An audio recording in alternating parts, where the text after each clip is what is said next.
Tudo bom, galera? Estamos aqui novamente no site euqueropassar.com.br falando de direito administrativo e dando continuidade à nossa aula de atos administrativos. Pessoal, pelo amor de Deus, vamos estudar essa matéria. É uma das maiores matérias de direito administrativo e com certeza é a matéria que mais cai. Por quê? Porque ato administrativo é como o administrador público e como o serventuário público, eles se comunicam, eles procuram realizar os atos inerentes à própria administração pública e à sua função. Então, pessoal, é interessantíssimo a gente estar trabalhando com isso e muito. Tá bom, pessoal? Assista essas aulas 1, 2, 3 vezes, fixe bastante isso na matéria, que isso é super importante. Na aula passada nós vimos a questão dos requisitos e dos vícios do ato administrativo. Então nós vamos estar dando continuidade acerca desses requisitos e de como eles vão ser importantes no direito administrativo. Então desde já nós já vamos trabalhar com o quê? Com os vícios da incapacidade no Código Civil e também nas leis específicas dentro da administração pública. Na aula passada a gente estava trabalhando competência e nós vamos estar trabalhando agora com capacidade. O que é a capacidade? Pessoal, no direito civil, capacidade é a característica que a pessoa tem de estar em juízo. É a capacidade que ela tem de estar em juízo e também a capacidade dela poder prover os seus atos da vida civil. Aqui na administração pública, a capacidade ela está ligada à capacidade que o agente tem de estar promovendo os atos públicos e também a capacidade que o órgão tem de estar utilizando dessa competência atribuída pela lei no ato administrativo. Então, dentro da capacidade, existem os vícios da capacidade. Como eu disse para vocês, os vícios, eles são o quê? São relativos e absolutos, dependendo de qual dos requisitos vai estar ligado a esse vício e como esse vício está influenciando no ato administrativo. Por exemplo, se um vício de incompetência, ele não for, se no caso da competência ela não for derivada em lei, vai gerar um vício absoluto. E no caso nosso aqui, nós vamos estar entrando no quê? No vício de incapacidade. Muito importante, pessoal, porque isso aí nós vamos estar ligando a capacidade ao agente público, a função que o agente público está exercendo e como ele pode exercer ela. Beleza? Então nós vamos estar aqui. Primeiro, os vícios de incapacidades, eles estão regidos no Código Civil e na Lei 8.784 de 99, em seu artigo 18 e 20. Pessoal, como eu disse sempre, lei na mão para a gente poder acompanhar a matéria. Beleza? Então, o que vão ser os vícios de incapacidade? O primeiro deles vai ser o impedimento. Pessoal, o impedimento é o quê? O impedimento ele tem como efeito a presunção absoluta de incapacidade. Ou seja, quando ocorre o impedimento, pessoal, você já logo presume que a autoridade que está promovendo o ato, ela é o quê? Ela é incompetente, ela é incapaz de estar exercendo aquele ato. Então ela não pode fazê-lo de pleno direito, entendeu? Então ocorrendo o impedimento, ele já não pode de maneira alguma. Por que a gente coloca e ressalta que presunção absoluta de incapacidade? Porque a presunção absoluta de incapacidade, pessoal, ela vai estar ligado ao vício. Quando a presunção ela é absoluta, o vício ele também é absoluto. Então, como eu disse anteriormente, todos os atos praticados por essa autoridade, ela estando impedida, eles vão ser o quê? Eles vão ser nulos de pleno direito, tendo de ser anulados, como eu disse, do último ato para trás. Você anula tudo que foi feito por essa autoridade e todas as consequências desse ato feito por ela. Ok? Então nós vamos estar aqui, ó. Primeiro, tem como efeito a presunção absoluta de incapacidade. Pessoal, eu repito isso toda hora que é para ajudar vocês a fixar, porque isso é extremamente importante, como eu disse. Aonde o agente fica proibido de atuar no processo, devendo comunicar o fato imediatamente à autoridade competente. Então não adianta ele só estar fazendo a coisa de forma impedida, de forma a estar impedido. Quando ele está impedido, além dele se declarar impedido, ele tem de avisar a autoridade competente. Então se o secretário ele recebeu um papel, um requerimento no qual ele está impedido de atuar, além dele determinar que ele está impedido em resposta a esse requerimento, ele tem de, no próprio requerimento, informar para a pessoa que está requerindo que ele é impedido e está informando também a autoridade competente, tanto para a pessoa do requerimento, como ele deve também oficiar essa autoridade competente para que ela saiba do ato que ela deve promover. Então, pessoal, nós vamos estar trabalhando com a lei, como eu disse para vocês, no artigo 18, nós vamos estar aqui. É impedido de atuar em processo administrativo o servidor ou autoridade que... Pessoal, esses são os 3 requisitos do impedimento. Nós vamos anotar, quem está com a lei, frisa ela para poder ficar mais fácil de absorver o conhecimento. Então, vamos lá. Os 3 casos, se a autoridade ou o servidor tem interesse direto ou indireto na matéria. Qual matéria? Na matéria que está descrita no ato administrativo no qual ele vai estar sendo impedido, ok? O segundo, tenha participado ou venha a participar como perito, testemunha ou representante, ou citar situações ocorrendo quanto ao cônjuge, companheiro ou parente e afins até o terceiro grau. Então, pessoal, a autoridade pública e o serventuário ela está proibida de atuar, ela está impedida de atuar nos casos em que ele for perito, testemunha ou representante em qualquer processo ou procedimento ou ato administrativo no qual se envolvam. As situações se envolvam quanto ao cônjuge, ao companheiro, ao parente e parentes afins até o terceiro grau, pessoal. Interessante para vocês não entenderem como funciona o primeiro, segundo, terceiro grau não, pessoal. Isso aqui não é direito civil não, nós estamos falando de direito administrativo, então você vai colocar na sua cabeça, parentes até o terceiro grau, ok? Vamos relembrar? Cônjuge, companheiro, parente, afins até o terceiro grau, pessoal. Em qualquer situação onde envolver a autoridade pública e qualquer um desses vai estar impedido. O impedimento é muito importante, pessoal, porque ela vai impedir também que a autoridade pública ou que o servidor tenham a colocar o interesse privado frente ao particular. E também serve para impedir que eles tendam a atuar como fora do quê? Fora do princípio da impessoalidade. Ele vai começar a trabalhar com critérios subjetivos ao contrário de critérios objetivos da pessoalidade, que é o quê? Ele vai começar a trazer a pessoa dele, as qualidades do ser humano, do servidor e não do funcionário servidor público para o processo administrativo. Isso não pode ocorrer de maneira alguma. Portanto, impedimento. Tem interesse direto ou indireto, venha participar como perito, testemunho, representante quando estiverem no processo. Cônjuge, companheiro, parente, afim até o terceiro grau. E a última hipótese é o quê? Que ele esteja litigando judicialmente ou administrativamente com o interessado ou respectivo cônjuge ou companheiro. O que acontece, pessoal? Por exemplo, eu entro com requerimento para o secretário de Meio Ambiente.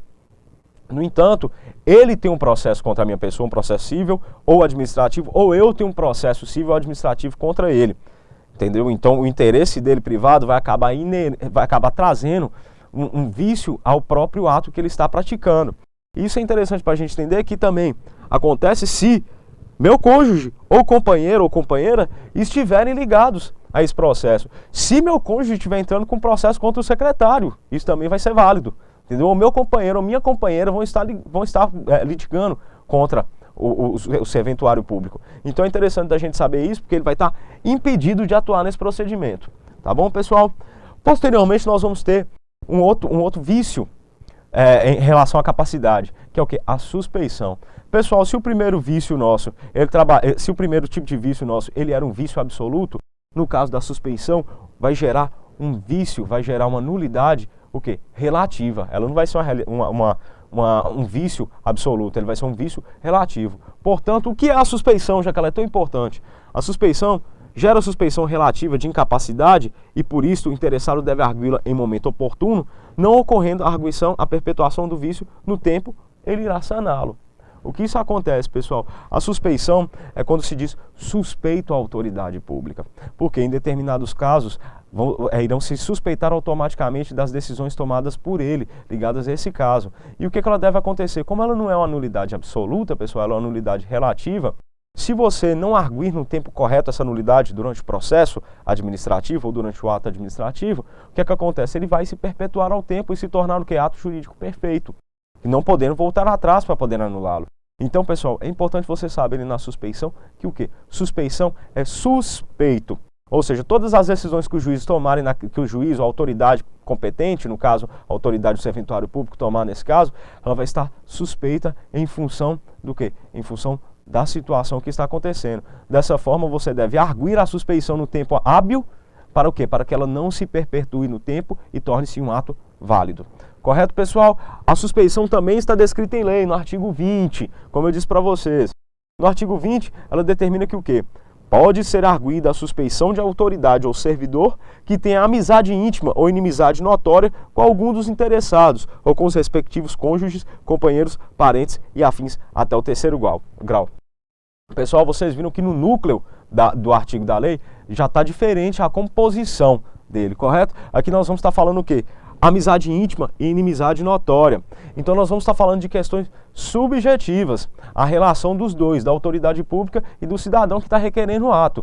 Por isso mesmo, aqui nós temos que colocar, tem que ser notório. Por quê? Notório tem presunção de lei. Você não precisa comprovar o fato notório. Por isso é importante que o quê? Na suspeição, a amizade íntima ou inimizade notória. É interessante, pessoal, lembra da última parte do artigo 18. Nós vamos estar trabalhando com o quê? Cônjuge, companheiro, parente, afim, até o terceiro grau. Ok, pessoal? Suspeição e nós vamos estar lá no impedimento também. Posteriormente, nós vamos estar trabalhando com o quê? Nós vamos estar trabalhando com o requisito da forma, pessoal. Por que eu trabalhei primeiro em relação aos vícios de capacidade para depois trabalhar rapidinho com a forma e com alguns outros requisitos menores? Porque a forma, pessoal, o que é a forma? A forma é como o ato administrativo ela vai ser feito. É mesmo, é como se escreve o papel, é como se escreve o ofício, é como se escreve a petição que você está requerendo.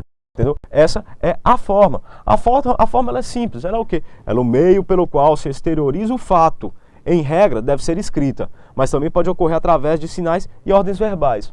Onde é que nós vamos ter essa exceção das ordens e dos sinais verbais? No guarda de trânsito. Viu, pessoal? Ele vai estar determinando como você deve fazer através de gestuário. No entanto, a regra é que a forma ela deve ser escrita. Pessoal, nós temos aqui um adendo que o quê? A forma pode ser discricionária, desde que a lei não determine o contrário. Ou seja, o que nós vamos ter aqui? A forma, obrigatoriamente, ela pode ser discricionária. O quê? Quando tem o bel prazer do administrador, quando tem a liberdade dele de definir a forma.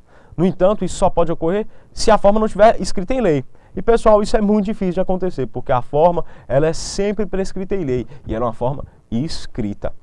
Na grande maioria das vezes, muito poucas são as exceções. Como eu disse, o guarda de trânsito é um exemplo delas. Correto? Como todo requisito do ato administrativo, pessoal, nós vamos ter o quê? Nós vamos ter os vícios ligados à forma. O que seriam os vícios ligados à forma? Os vícios relativos à forma são que a forma deve ser rigorosamente respeitada. Pela questão de quê? Pela questão de legalidade, pessoal. Como a forma ela obrigatoriamente está descrita em lei, ela vem do princípio da legalidade. Por quê? Porque você tem que definir como aquele procedimento ele tem que acontecer para que não haja nenhuma fuga, não haja nenhuma, como diria os não entendidos da lei, uma brecha da lei. Coisa que pra gente não acontece no direito administrativo. Não pode acontecer de jeito nenhum, pessoal. Por quê? Por conta da legalidade e por conta da segurança jurídica do ato. Então, a forma deve ser rigorosamente respeitada sob a pena de nulidade do ato, conforme o artigo 2º, parágrafo único, a linha B da Lei 4.717, de 1965, que nós trabalhamos nas primeiras aulas de ato administrativo, pessoal. Então, é de extremamente importância que vocês saibam por quê. O ato, a forma, o ato ela não aconteceu dentro da forma prescrita em lei, ela vai gerar nulidade, conforme o artigo 2º, parágrafo único, a linha B da Lei 4.717, pessoal. Posteriormente, nós vamos ter o outro requisito. Qual é o outro requisito, pessoal? A finalidade. A finalidade é o quê? O ato deve alcançar a finalidade implícita e explícita, objetivada pela lei. Essas não sendo alcançadas, o ato torna-se nulo por desvio de finalidade. Então, a finalidade é o quê? A finalidade implícita e explícita que tem na lei, pessoal. Então a gente não tem como fugir disso, a gente não pode fazer um ato e querer que a finalidade dele seja outra do que a que está prescrita em lei. Lembre-se, princípio da legalidade tem que estar prescrita em lei a finalidade. Correto, pessoal? Como todo requisito do ato administrativo, existem os vícios relativos à finalidade. Como eu disse aqui, tornam-se nulos por desvio de finalidade se eles não cumprirem a finalidade explícita e implícita prescrita na lei ou no próprio ato. E os vícios relativos à finalidade também estão elencados no artigo 2º. Eles vão estar o quê? São nulos os atos lesivos ao patrimônio das entidades mencionadas no artigo anterior, nos casos de o desvio de finalidade se verifica quando a gente pratica o ato visando o fim diverso daquele previsto, explícito ou implicitamente, na regra de competência, pessoal. Então é importante vocês estarem entendendo isso, entendendo que todo requisito tem o seu vício. E todos eles estão prescritos no artigo 2º da Lei 4.717. Por isso é importante, pessoal, lei na mão, senão não tem como a gente aprender nada, correto? O vício maior da finalidade que nós estamos trabalhando é o quê? O desvio de finalidade, que é extremamente comum de acontecer, pessoal. Portanto, nós vamos estar encerrando aqui essa nossa aula, pessoal.